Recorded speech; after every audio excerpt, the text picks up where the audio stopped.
ป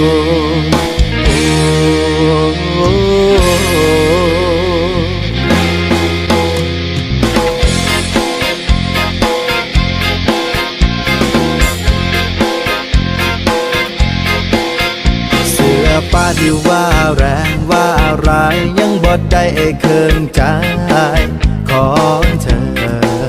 เจ้าหลอกผู้บ่าวหน้าลาวหน้าเสือให้หลงคนของเธอหลายคนคำว่าฮักหัวเป็นคำตัวแต่ไอ้แก่ยักสู้ตั้งโดนแต่มือนี้มือที่อ้ายหลุดพ้นเลยอยากประกาศให้คนเขาหูว่าเจ้าเป็นจังได้สวยแค่เพียงภายนอกแต่ข้างในแสนเน่าให้มาเอาของเก่าพยากได้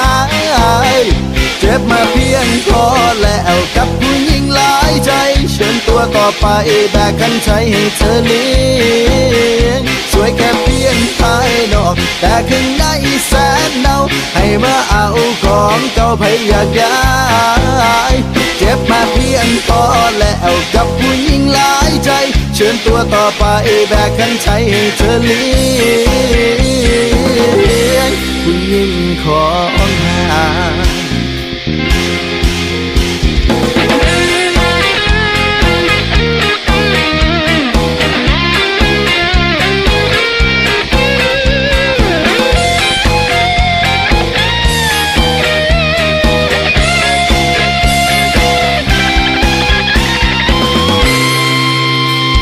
กับเฮายังมีหน้าแจกเบอร์เงินหัวใจของเธอ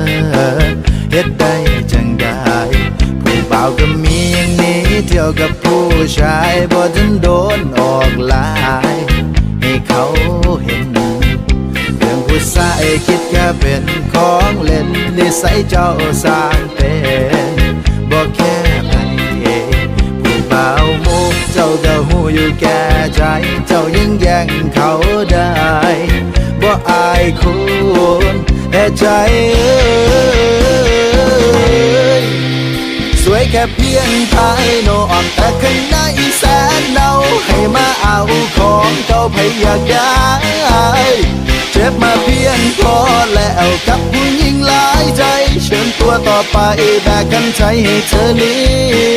ยงสวยแค่เพียงภายนอกแต่ข้างในแสนเน่าให้มาเอาของเก่าพยากได้เจ็บมาเพียงพอแล้วกับผู้หญิงหลายใจเชิญตัวต่อไปแบกขันใจให้เธอเลี้ยงผู้หญิงของหา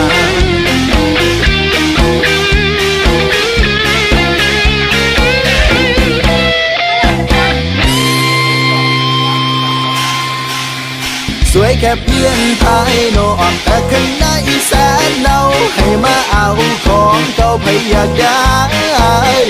เจ็บมาเพียงพอแล้วกับผู้หญิงหลายใจเชิญตัวต่อไปแบกกันใจให้เธอเลี้